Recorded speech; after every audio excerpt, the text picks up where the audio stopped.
একদম সাধারণ ঘরোয়া আলু পটল দিয়ে পনিরের কষা কষা এই তরকারিটা বানিয়েছি। খেতে জাস্ট অসাধারণ হয়েছে। এটা আপনারা গরম ভাত, রুটি, লুচি, পরোটা, পোলাও, ফ্রাইড রাইস সব কিছুর সাথে কিন্তু খেতে পারবেন।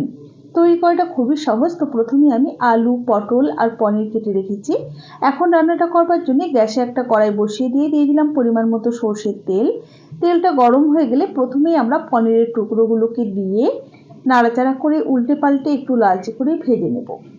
যে যেমন পনির ভাজা খেতে পছন্দ করেন সে বুঝেই ভেজে নিতে পারেন, তবে আমি এরকম একটু হালকা লালচে করেই ভেজে নিলাম। এবারে তেল ঝরিয়ে পনিরগুলোকে তুলে নিচ্ছি।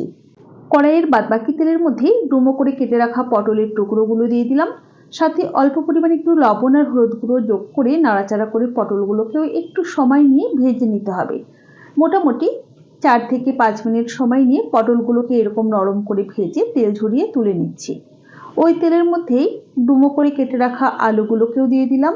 অল্প পরিমাণে একটু লবণ আর হলুদ একই রকমভাবেই যোগ করে নাড়াচাড়া করে আলুগুলোকেও বেশ সুন্দর লালচে করে ভেজে নেব।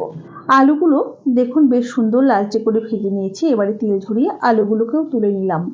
ওই তেলের মধ্যেই ফোড়নে দিলাম জিরে, শুকনো লঙ্কা আর তেজপাতা। আপনারা চাইলে একটু গোটা গরম মশলা ফোড়ন দিতে পারেন, তবে আমি আগেই বলেছি সিম্পলভাবে রান্নাটা করছি। তো এর মধ্যে একটু হিং যোগ করে দিয়েছি, সাথে দিয়ে দিলাম আদা আর কাঁচা লঙ্কা বাটা। একটুখানি নাড়াচাড়া করে নিয়ে দিয়ে দিলাম একটা মাঝারি সাইজের টমেটো কুচি। আর আমি শিলে বাটা মশলার ব্যবহার করলাম। এখানে আমি 1 চা চামচের মতো জিরে আর ধনে বাটা দিয়ে দিলাম, যেটা আমি শিলে মিহি করে বেটে নিয়েছিলাম। সাথে স্বাদ মতো লবণ, পরিমাণ মতো হলুদ গুঁড়ো আর সুন্দর একটা রঙের জন্য অল্প একটু কাশ্মীরি লঙ্কার গুঁড়ো যোগ করেছি। এটা অপশনাল। খুব ভালোভাবে মশলাটাকে কষিয়ে নিতে হবে। গ্যাসের ফ্লেমটা এই সময়তে একটু কমিয়ে রাখতে হবে। দেখুন মশলাটা কষিয়ে নেওয়ার পর ভেজে রাখা আলু আর পটলটা যোগ করে দিয়েছি আর অল্প পরিমাণে একটু জল দিয়ে নাড়াচাড়া করে খুব ভালোভাবে মিশিয়ে নিয়ে গ্যাসের ফ্লেমটা একটু কমিয়ে রেখে ঢাকা দিয়ে মোটামুটি 5 থেকে 7 মিনিটের মতো সময় নিয়ে কষিয়ে নিতে হবে। এতে করে আলু পটল বেশ সুন্দর সুসেদ্ধও হয়ে যাবে আর তরকারিটা খুব সুন্দর মজেও যাবে।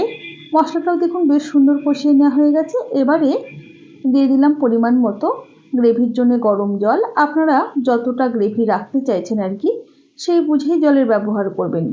গ্রেভিটা একটু ফুটে যাওয়ার পর আমি ভেজে রাখা পনিরের টুকরোগুলো দিয়ে দিচ্ছি। যেহেতু নিরামিষ রান্না অল্প পরিমাণে একটু চিনি দিয়ে দিচ্ছি। যারা চিনি খেতে অপছন্দ করেন তারা চিনিটাকে স্কিপ করবেন। একবার জাস্ট একটুখানি নাড়াচাড়া করে মিশিয়ে নিচ্ছি আর গ্যাসের ফ্লেমটা মিডিয়াম টু লোতে রেখে ঢাকা দিয়ে মিনিট 5 রান্না করে নিচ্ছি। 5 মিনিট বাদে আমি ঢাকাটাকে ওপেন করে নিচ্ছি। দেখুন ঝোলটা কিন্তু অনেকটাই ঘন হয়ে গেছে বা টেনে গেছে, একদমই কিন্তু শুকিয়ে এসেছে। তো এইটুকু রস রাখতে হবে, এটা কিন্তু পরে একদমই শুকনো হয়ে যাবে। তো এখন এর মধ্যে অল্প পরিমাণ একটু শাহি গরম মশলা গুঁড়ো দিয়ে দিলাম। চাইলে একটু ঘিও দিতে পারেন, আজ আমি আর ঘিটা দিলাম না। যেহেতু একদমই সিম্পলভাবে আমি রান্নাটা করেছি সেই জন্য ঘিটা আর অ্যাড করলাম না। একটু নাড়াচাড়া করে নিলাম আর গ্যাসের ফ্লেমটা বন্ধ করে কিছুক্ষণ স্ট্যান্ডিং টাইমে রেখে তারপর পরিবেশন করে দিচ্ছি। যাই হোক, রেসিপি কেমন লাগলো অবশ্যই জানাবেন। ভালো লাগলে একটা লাইক করবেন আর বন্ধুদের সাথে প্রচুর প্রচুর শেয়ার করবেন। আজ তাহলে এই পর্যন্তই। সকলে ভালো থাকবেন, সুস্থ থাকবেন। হাজির হয়ে যাব নতুন কোনো রেসিপি নিয়ে। ধন্যবাদ।